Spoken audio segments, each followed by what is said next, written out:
नमस्कार दोस्तों। एक सोशल एक्टिविस्ट है प्रियंका राणा। वैसे ये राणा सरनेम लगाती है और मेरा भी है, तो मैं इसको छुटकी बोलूँगा। लेकिन इतना तो मुझे पक्का पता है कि इसके दिमाग में ना वो कुछ लोचा है, क्योंकि ये बिना दिमाग वाली बातें करती है। शायद लोगों के साथ उठना बैठना कर लिया होगा जो गलत होंगे। खैर, सही सही तो ये तो छुटकी बता सकती है, या फिर कोई जो दिमाग का डॉक्टर होता है ना, वो उसके दिमाग का चेकअप करने के बाद बताएगा। आज का वीडियो इसी के बारे में है, तो पहले इसको सुन लेते हैं जरा वो क्या कह रही है। चल रही है। बोलने से पहले कोई फायरिंग नहीं हुई 26 जनवरी को। जिसको चाइना विड्रॉ कर गया। ये टूल किट लेके घूम रहे मेरे दोस्त। और प्रेसिडेंट सलाम करते हैं। और अभी अरे सुनो प्रियंका जी, मैंने कहा था ना कि दर्द बहुत होगा पर बीच में टोकने का नहीं। अब सुनो, ये जस्टिन ट्रूडो बहुत कह रहा था, अब उसके गोडे लग के कह रहा साहब हमारे को भी वैक्सीन दो।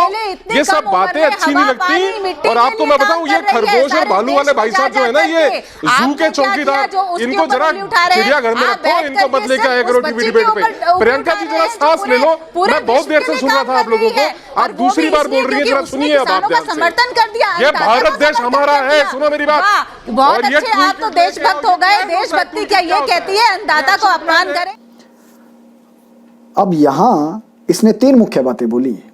एक एक करके मैं उन सबके जवाब देता हूँ और उम्मीद करता हूँ कि छुटकी मुझसे नाराज होने के बजाय मेरी कई बातों पर ध्यान देगी और आगे किसी डिबेट में ये सब नहीं दोहराएगी। सबसे पहले इसने कहा कि ग्रेटा के बारे में बोलने से पहले पता तो कर लीजिए वो कि ग्रेटा कौन है। अरे छुटकी, ग्रेटा आपकी तरह एक्टिविस्ट है। हाँ, डिपार्टमेंट आप दोनों के अलग अलग हैं। वो जिस टूल किट को शेयर करती है, जिसमें भारत को तोड़ने का पूरा प्लान लिखा हुआ था, तो जो व्यक्ति मेरे देश को तोड़ने का प्लान बनाता हो, वो चाहे अमेरिका या संसार के बड़े से बड़ा व्यक्ति क्यों ना हो, मैं उसको घंटा नहीं मानता। जो मेरे देश भारत को तोड़ने का षड्यंत्र करता है, मेरे लिए वो इस दुनिया में होना ही नहीं चाहिए। ये मेरा स्पष्ट जवाब है। नंबर 2, छुटकी ने बोला कि हर देश का प्रधानमंत्री बिठाकर ग्रेटा का सम्मान करता है, नोबेल प्राइज मिला है उसको। ओहो, तो मेरी छुटकी बहना, सम्मान तो हमने भी किया उसका और मोदी जी ने भी किया ना, लेकिन उसने उस सम्मान का बदला क्या दिया? माने ये हमारे देश में अराजकता फैलाकर देश तोड़ने वाली टूल किट शेयर करेगी और तुम हमसे ये उम्मीद करोगी कि हम उस बकैत का सम्मान करें। गजब है भाई। उसके साथ क्या होना चाहिए वो तो मैंने पहले ही बता दिया है। खैर, जहां तक नोबेल प्राइज की बात है, तो नोबेल प्राइज जब शुरू किया गया तो उसमें शांति का नोबेल और एक्टिविस्ट वाला ये कोई नियम नहीं था। ये तो वामपंथियों ने अपने एजेंडे के हिसाब से ऐड करवाया।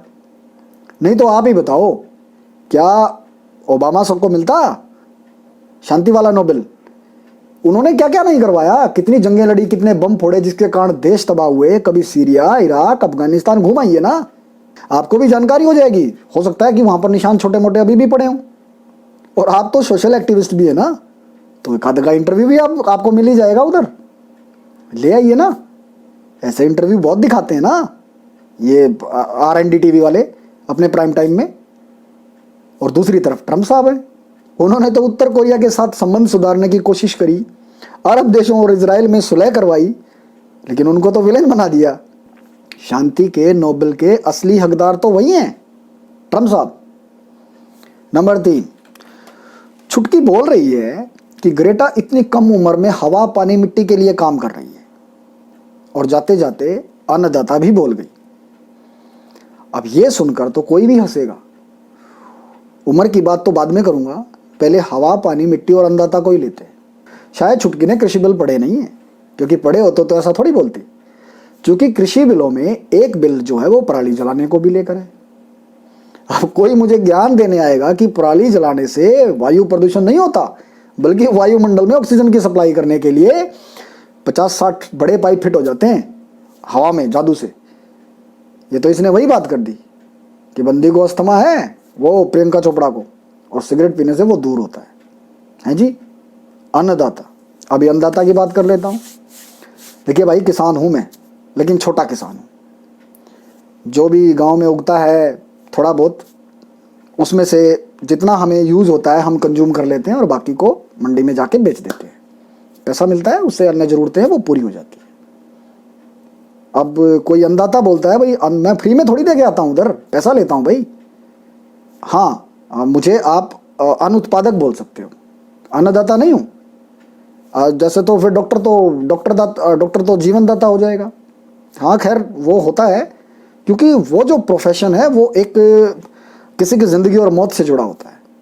ऐसे तो दवाई वाला जो है वो दवाई दाता हो जाएगा, कोई फ्रिज बनाता है वो फ्रिज दाता हो जाएगा, कोई कंप्यूटर बनाता है वो कंप्यूटर दाता हो जाएगा, कोई प्लास्टिक बनाता है वो प्लास्टिक दाता, कोई खिलौने बनाता है तो खिलौने दाता, कोई पुस्तकें लिखता है, कोई पुस्तकें छापता है तो वो पुस्तक दाता, कोई मतलब कि कपड़ा की मील लगी हुई है वो कपड़ा दाता।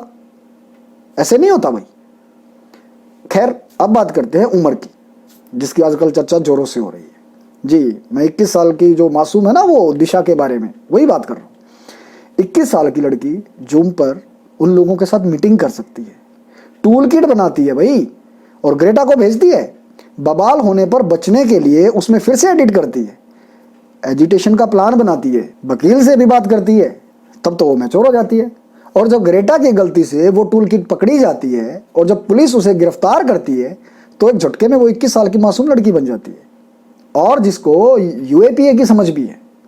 अरे छुटकी, कम से कम एक बार रांची की ऋचा भारती को याद कर लेती, कैसे उसको मानसिक रूप से प्रताड़ित किया गया था, वो भी उस जुर्म के कारण जो उसका था ही नहीं। तब तो सारे वामपंथी और एक्टिविस्ट शतुरमुर्ग बनकर मुंडी जमीन में धंस कर बैठ गए थे। वो 17 साल की थी, उसमें तो किसी को मासूम लड़की दिखाई ना दी।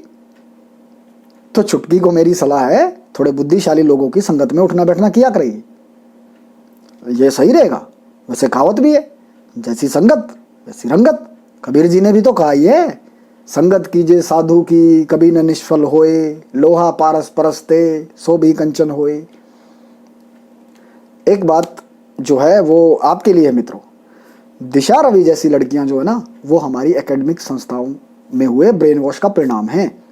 जब तक हमारी एकेडमिक संस्थाओं को सही नहीं किया जाएगा ना, जब तक हमारी बच्चों को पढ़ाई जाने वाली किताबें नहीं सुधारी जाएंगी, तब तक समय समय पर ऐसे लोग निकलते रहेंगे वहां से। और भारत के शिक्षा मंत्रालय से भी मेरा निवेदन है कि वो इस कार्य को जल्द से जल्द करें, ताकि इस प्रकार के जो बच्चे हैं वो हमारी एकेडमिक संस्थाओं से ना निकलें। नमस्कार।